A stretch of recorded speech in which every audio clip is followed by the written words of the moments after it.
só achar aqui.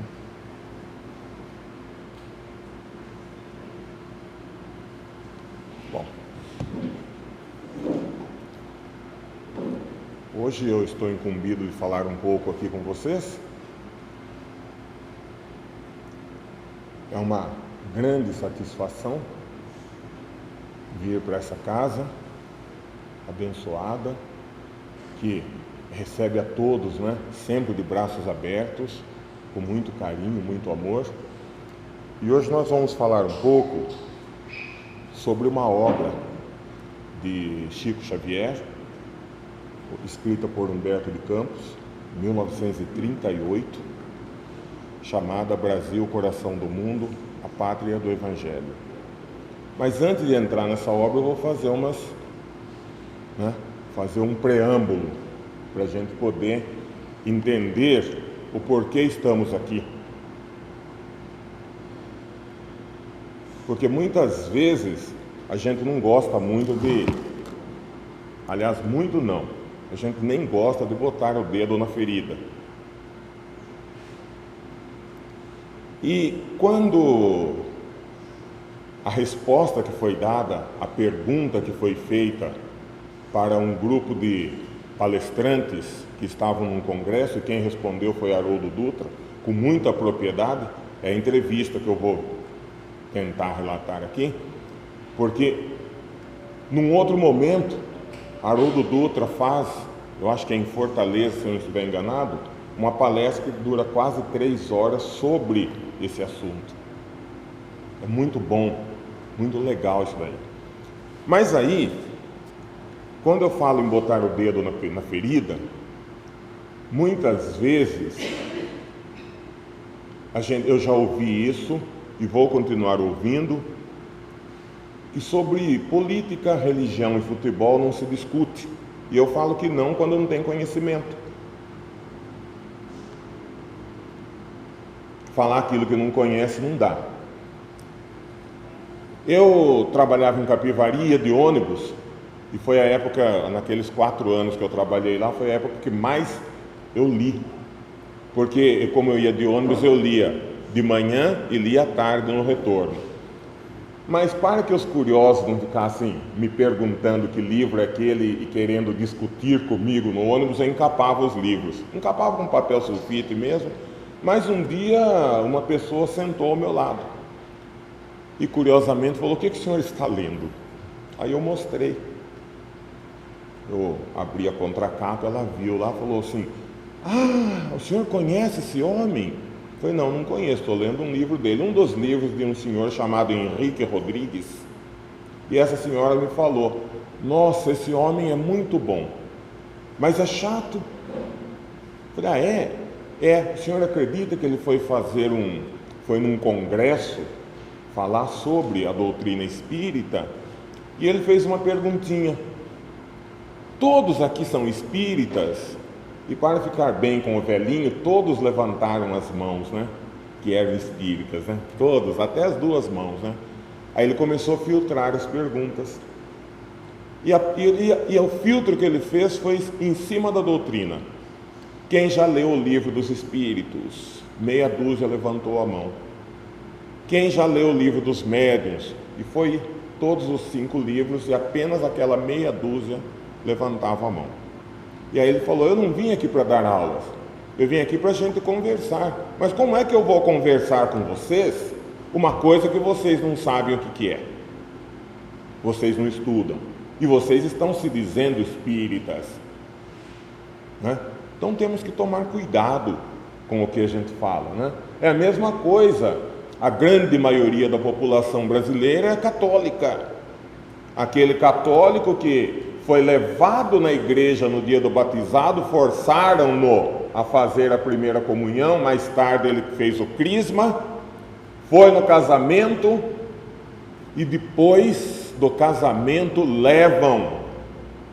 Agora o padre vai no velório, mas primeiro saía o velório, o enterro, passavam na igreja, daí ele era levado na igreja. Então, o que ele sabia daquilo lá? Nada. Mas ele se dizia católico, apostólico e romano. Mas aí, né? Então, na mesma linha de todos os que vêm aqui, porque às segundas-feiras eu estou aqui ouvindo, e a grande maioria dos palestrantes que passam por aqui sempre dizem: conheçam as obras básicas. Conheçam as obras básicas. Quem já leu, leia de novo. E de novo. E de novo. Que cada vez que lê, parece que está lendo uma coisa diferente. Está apurando. Mas aí, essa entrevista que Haroldo Dutra, ele dá uma resposta com muita propriedade, mas eu ainda não vou entrar na resposta dele, porque a pergunta foi uma pergunta muito, vamos dizer assim, capciosa, porque o repórter chegou e encostou, embora seja um repórter espírita, ele quis que houvesse uma colocação muito bem feita por Haroldo Dutra. E ele faz uma pergunta assim: como é que pode o Brasil ainda ser o coração do mundo e a pátria do Evangelho no meio de tanta corrupção, no meio de tanto desrespeito e no meio de tanta injustiça social? Né? Um negócio meio assim, né? E ele começa uma resposta, mas eu vou só começar, mas não vou aprofundar. E aí ele fala o seguinte: olha, quando pergunta isso aí, fala Brasil, coração do mundo, pátria do Evangelho, o que a pessoa pensa? Nossa, é um país que é o politicamente correto, é um país exemplo de tudo. Não que não tenhamos exemplo, temos muitos exemplos de muitas coisas boas. E que o Brasil seria aquele país que se vestiria de púrpura brilhante e que os outros países iriam se ajoelhar, porque ali está o coração do mundo, a pátria do Evangelho. Aí ele fala: mas não é isso. Isso não é Jesus. Eu paro um pouco se falar sobre Jesus e vou voltar no nosso dia a dia aqui. Até para voltar e lembrar de um grande educador chamado Isamitiba, um japonês. Eu assisti uma palestra dele no Clube de Campo. Acho que tinha mais ou menos 1000 pessoas assistindo a palestra desse homem. E uma das coisas que ele pergunta é: onde nasce a corrupção? Porque quando fala em corrupção, nós já olhamos a corrupção lá, é aquele, é lá. Mas onde é que nasce a corrupção, pessoal? Nasce no seio de nossas casas. No seio de nossas casas. É ali que nasce a corrupção. E ele dá um exemplo bem simplesinho. O seu filho, embora tenha merenda, seu filho é bem alimentado, mas ele vai à escola e lá perto da escola tem um senhor que vende cachorro quente. E ele olha e fala: papai, eu quero comprar um cachorro quente. O homem vende, os meus amiguinhos comem lá, e você não sabe o preço desse cachorro quente. E você dá para o menino ou para a menina R$50. E o exemplo, vou falar o exemplo que ele deu. E na época ele dizia o seguinte: quando você chega à tarde, o seu filho está sentado no chão com um maço de figurinhas, abrindo, tirando as figurinhas, e você se senta com ele e fala: filho, mas cadê o álbum? O homem não vende só figurinha, ele deu, quando compra 10 pacotes, alguma coisa, pacotinhos, vem o álbum de presente. Tudo bem. E você abre as figurinhas com ele, confere as figurinhas e cola as figurinhas no álbum. Não faltou nada aí? O ciclo ficou completado? Não faltou nada? Quanto custa o lanche? Quanto ele teria que voltar de troco? Ele teria que fazer uma coisa que é falado no serviço público: prestação de contas. O que é prestação de contas? Ele pegou um valor para comprar uma coisa. O valor é para aquela coisa. Comprou, tem que devolver o resto, prestar contas de onde ele pegou aquilo lá. Olha, custou tanto, o troco está aqui. Agora, se ele é ensinado assim, ele vai crescer, ele vai ser um vereador, ele vai ser um deputado, ele vai ser um prefeito, um governador, um presidente, seja lá o que for, com o mesmo pensamento que ele foi ensinado lá na casa dele. Então aí nasce a corrupção. Então nós temos que tomar cuidado quando nós falamos de educação dos nossos filhos. Porque às vezes nós ficamos apontando o dedo para o menino do vizinho, a menina do vizinho, mas às vezes é o nosso problema, porque nós deixamos ele ser o problema. Outra coisa, hoje só pode começar a trabalhar aos 16 anos, é diferente da nossa época, que começava aos 10, aos 11, né? Mas aos 16 anos ele vai falar com o menino sobre duas coisas, sobre finanças e economia. E vai falar primeiro sobre finanças. E o menino chega, 16 anos, fala: papai, mamãe, a partir de hoje eu não quero mais estudar, não vou mais estudar, eu vou trabalhar. Ah, você vai trabalhar. Tudo bem.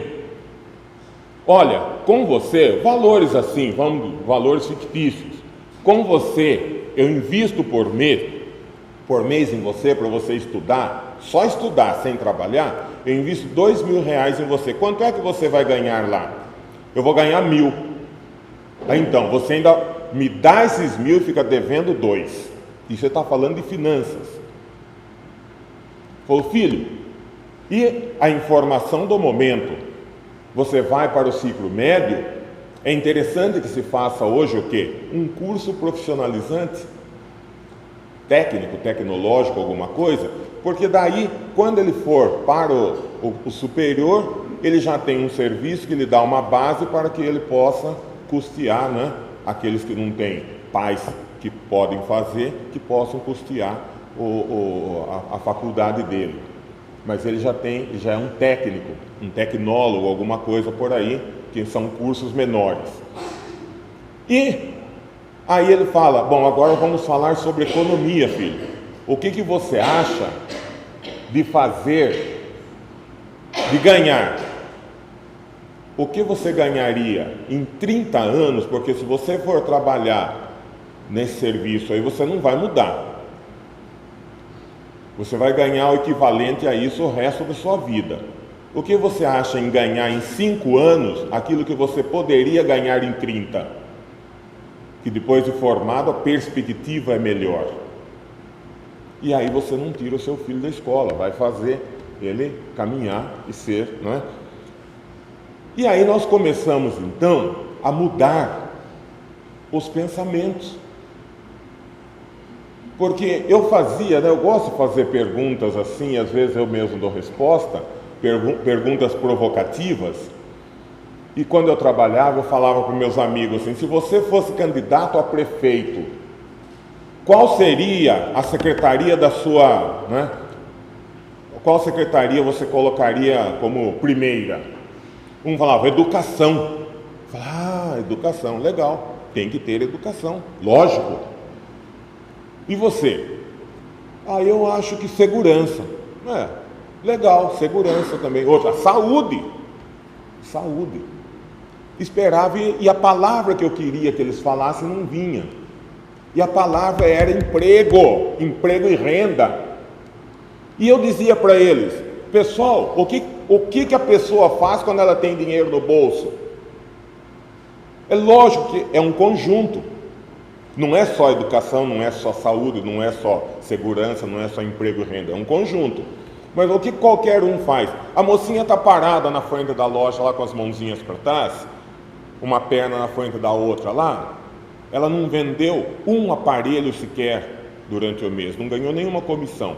Aí o sujeito arruma um emprego, a mulher dele fala assim: viu, essa nossa geladeira não está boa, tem que trocar.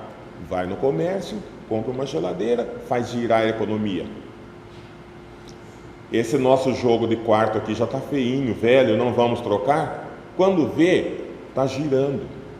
Aí, a educação ele tem porque ele tem condições de manter o filho na escola, normalmente tem um plano de saúde na empresa, a empresa fornece cesta básica também, então você vê que tudo gira. Então nós temos que ir guardando, pensando em todas essas coisas, né? Mas isso aí não é o momento, né? No momento certo, tem que ver as propostas dos candidatos. O que ele está, né? Qual é a proposta, qual é a equipe que ele pretende. Mas aí, Haroldo Dutra, ele fala lá, quando ele fala que seria aquele país, né? Que todo de púrpura, todo luminoso, e os outros países, né, se reverenciando para o Brasil, eu falo, não, isso não é Jesus. Porque Jesus chama Ismael, Jesus desce, ele vem à terra, e ele chega aqui na terra, ele fala assim, olha, cobra do pessoal, ele cobra do pessoal como que está o cristianismo. E o pessoal se envergonha perante o mestre. O pessoal se envergonha. Fala que a face, Humberto de Campos fala que a face de Jesus se contrai. Porque o pessoal não tem respostas boas para dar ao mestre, das lições que foram deixadas. E aí, ele chama Ismael. Mas ele não dá muitas diretrizes. Fala, Ismael, você vai governar o Brasil.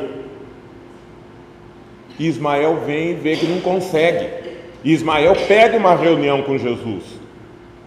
Mestre, e quando ele chega na frente de Jesus, que ele vai falar com Jesus a respeito de como está a situação, ele não consegue falar, começa a chorar. O anjo começa a chorar.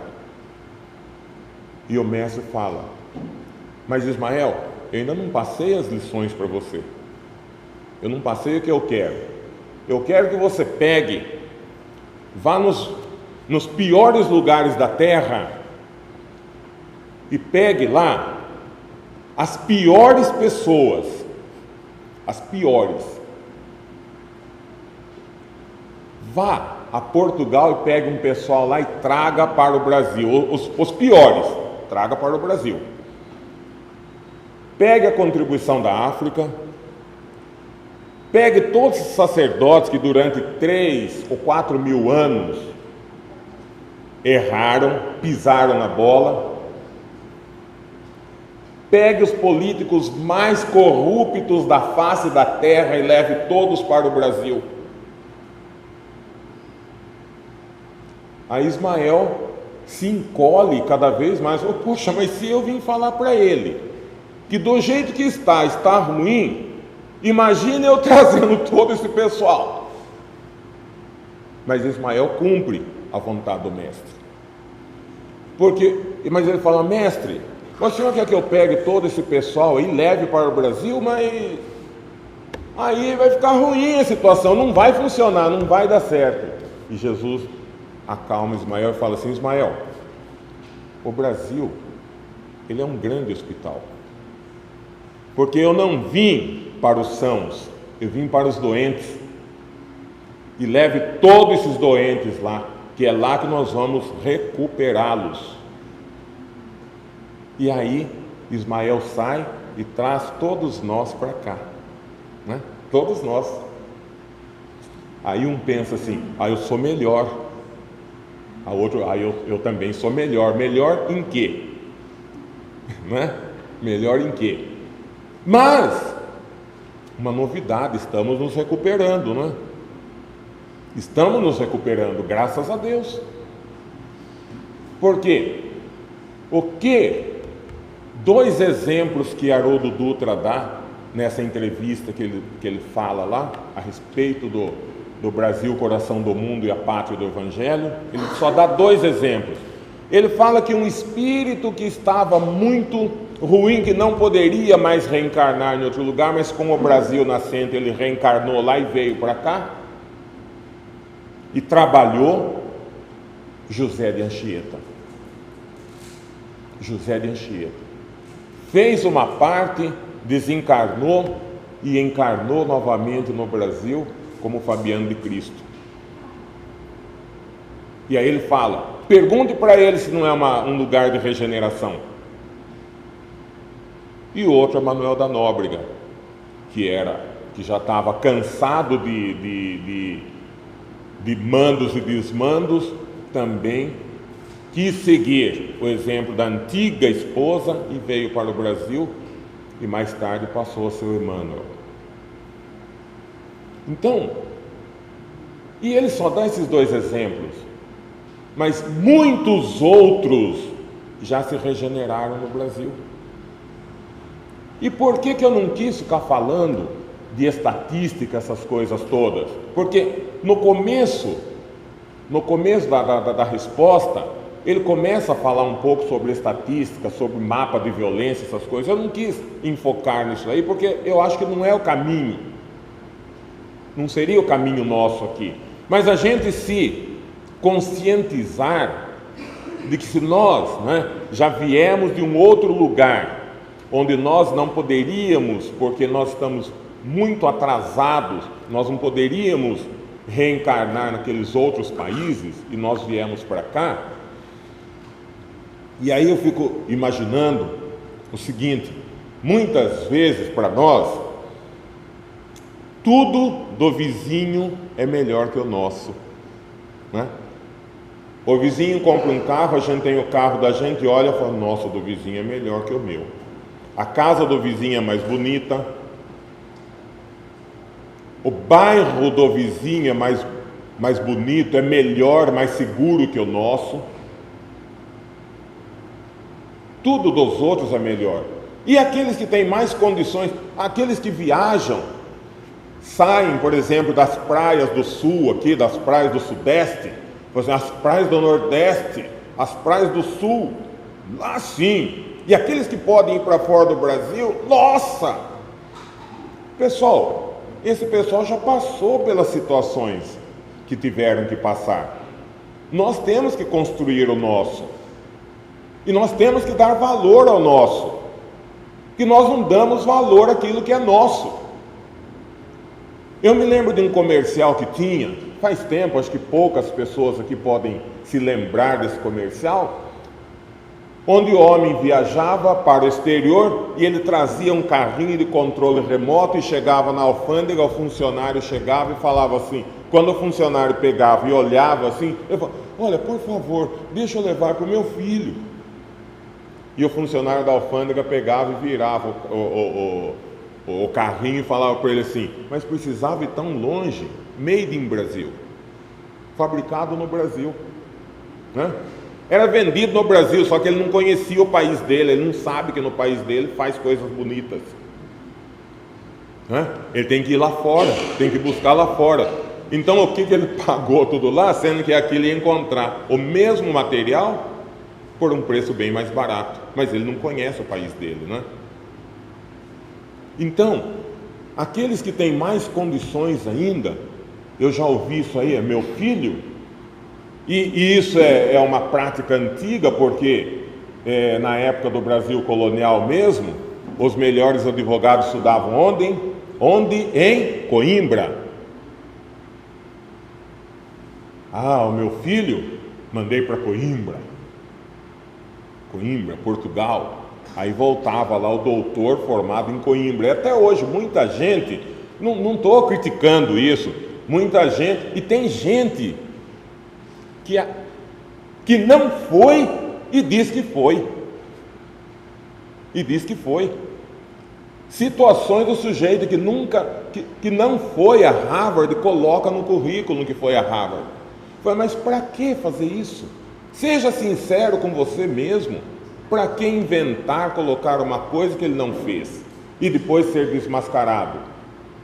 Teve um cidadão aí que é palestrante muito bom, e ele coloca no currículo que foi a Harvard. Mas tem gente curiosa, que fez a pesquisa e viu que ele não foi a Harvard, embora ele seja muito bom. E ele fala numa das televisões católicas aí, o cara é bom. Mas uma moça o quebrou numa palestra. Falou, no seu currículo diz que o senhor foi a Harvard, e eu pesquisei, o senhor não é livre docente, o senhor não tem nada em Harvard. É que eu passei e fiz não sei o que lá. Não, o senhor participou, tipo assim, de uma palestra, o senhor sentou e assistiu uma palestra. O senhor não foi isso e aquilo que o senhor está dizendo. Então, para quê? Não é? Nós temos que construir o nosso. Então, eu me lembro, eu não sei que ano foi, acho que foi uma campanha da fraternidade. A mocinha conheceu um rapaz, mas ela tinha vergonha de levá-lo a casa, porque a casa era feia, um bairro feio, a casa feia. Aí ela fala, mãe, eu estou conhecendo um rapaz, mas não dá para trazer ele aqui. A nossa casa não tem, na época não tem cerca, a nossa casa não está pintada, a minha roupa, mãe, é muito simples. E aí a mãe fala com o marido, com o pai, e ele vai, e era um homem caprichoso, né? Até ficou caprichoso por causa da filha, e cortou os bambus todos certinhos, né? Com serrote, e fez uma cerca bem alinhadinha, comprou um saco de cal, misturou com óleo lá, alguma coisa assim, caiu a casa ficou bonita. Aí o vizinho viu, falou assim, epa, mas se ele está pintando a dele, a casa dele ficou bonita, eu vou pintar a minha também, porque a minha ficou feia agora perto da casa dele. Aí foi indo, quando viu, a comunidade inteira estava com as casas bonitas, bem arrumadinhas, todas cercadinhas, com cercas todas alinhadas, bem feitas, né? Então é isso que nós temos que fazer.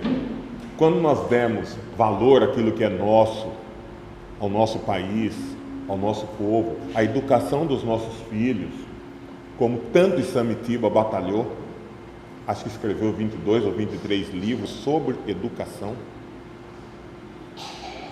Isso é o que nós precisamos, formar o nosso pessoal.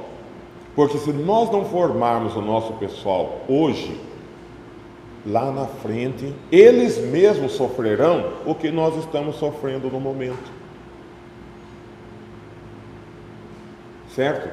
Então, eu vejo que, né, que nós podemos melhorar. Nós podemos melhorar. E como é que nós vamos melhorar, pessoal? Vibração. As nossas vibrações. Vibrações positivas para o nosso país. Vibrações positivas, ao invés de críticas, orações para que melhore. Não interessa, eu falo, eu sou da área da segurança e eu participei de reunião de segurança do presidente da República. Indiferente de quem está, existe um protocolo para a segurança do presidente. Existe um protocolo. Por exemplo, se ele vem de helicóptero e para no aeroporto, seja ele ou ela, quem estiver lá, existe um protocolo que é o mesmo. 2 tropas de choque, uma sala, a Infraero tem que reservar uma sala específica que não dê, né, que não tenha comunicação com outras salas, caso ele queira descansar. Se é por terra, se a viagem é por terra, 2 equipes de batedores, uma vem antes avisando o pedágio que a comitiva está vindo e que tem que deixar as cancelas abertas, uma das cancelas aberta. A velocidade é aproximada de 120, né? Motocicletas boas. Inclusive eu brinquei na época porque eu tinha uma XRE e o comandante lá falou assim, põe a XRE 300, né? Põe aquelas melhores porque essa XRE é fraca, né? Ainda eu brinquei com o capitão que estava do meu lado, falei assim, eu não tenho moto, né? Mas tudo isso daí é um protocolo que existe. Então nós temos que seguir esse protocolo. E num dos dias que eu falei, não lembro que dia foi, eu vi alguma coisa, não me lembro agora qual é o apóstolo, não sei se é Tiago, alguma coisa assim, que fala para orarmos pelos nossos governantes. Pessoal, não adianta nós ficarmos corroendo mágoas, porque não é aquele que eu queria, não é esse, não é aquilo. Entrou, sacramentou, está sacramentado, vamos trabalhar. Vamos orar para que ele encontre o caminho, para que ele melhore as condições do povo. É isso que nós temos que fazer. Eu não discuto essa parte. Mandam coisa para mim, eu não mando para ninguém. Às vezes eu leio, às vezes eu não leio. Eu leio até por curiosidade para ver. Esses dias até eu li uma coisa, deu ímpeto de responder. A hora que eu falei, não vou responder. Porque eu ia responder uma coisa técnica, mas não vou responder, porque alguém mandou uma notícia dizendo que o Supremo Tribunal Militar. E eu falei, mas não existe Supremo Tribunal Militar, existe Superior Tribunal Militar. Supremo só tem um, que é aquele que está, é a cabeça lá. Os restantes são superiores, alguma coisa, não tem. Aí eu peguei, eu ia falar para ele, ia esclarecer. Falei, não, deixa, porque isso aqui vai gerar discussão e eu não estou afim de discutir. E esses dias eu mandei uma mensagem do Cortella, uma mensagem bonita do Cortella. Alguém mandou uma mensagem para mim, olha, não enche a bola do cara, o cara é de tal partido, o cara não sei o que, isso, aquilo. Aí eu tive que responder para ele, né? Falei, eu fui funcionário público, eu trabalhei assim, durante, a cada 4, 5 ou 6 anos, porque teve prorrogações de mandato, eu tive que estar lá e trabalhar para o povo e não para quem entrou. Sob as diretrizes dele, mas não para quem entrou. Que, aliás, uma palestra de um pessoal da Fundação Getúlio Vargas, quando eles ganharam um lugar, eles falaram que eles chegaram na máquina e a máquina estava funcionando. Eles pensaram que era eles que iam fazer a máquina funcionar. Eles ficaram, mas o pessoal está trabalhando? Porque é muito técnico. É muito técnico. Falei, mas o pessoal está trabalhando? E ficaram, nossa, mas falaram, a gente não imaginava que o pessoal trabalhasse, né? Que os funcionários públicos trabalhavam, porque as coisas são técnicas. Mas aí, pessoal, vamos orar, vamos pedir a Deus, nosso Pai Todo-Poderoso, a Jesus, nosso Mestre, a espiritualidade amiga, que nos dê a serenidade para que possamos vibrar positivamente pelas nossas coisas, pela nossa casa, pela nossa cidade, pelo nosso estado, pelo nosso país. Que a hora que nós formos, que cada luz que acende numa casa, a hora que nós estivermos com pensamento positivo, pedindo a Deus que a coisa seja melhor. Imagine se um ponto de luz numa casa e toda a cidade, o pessoal estiver empenhado em fazer a mesma coisa. Imagine o foco, a luminosidade que é. Então é essa a nossa mensagem de hoje. Vamos, orar para que o nosso país ele seja sempre melhor e que as pessoas que estão nele comandando, que façam o melhor para o povo, certo? Muito obrigado, boa noite.